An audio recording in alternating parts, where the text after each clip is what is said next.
Sa laing balita, nagpasad na usab ang basura sa parte sa Mahiga Creek sa utlanan sa Mandaue ug Cebu City. Mao nga subsob na sab ang cleanup nga gihimo karon. Ang report ni Nico Serino.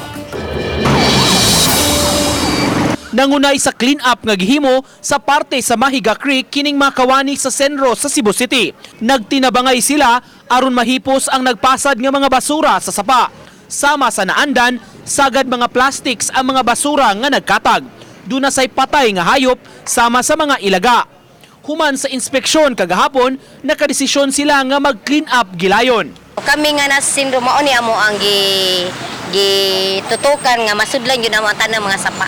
Matag human sa kusog nga uwan, daling mapadpad sa dapit ang grabing basura. Kini ang gipaninguha nga mahipos dayon aron dili mulahos sa dagat ang mga basura. Pasabot ni Britanya, importante gyud gihapon ang disiplina sa katawhan nga di gyud magpataka og labay ug basura sa kasapaan.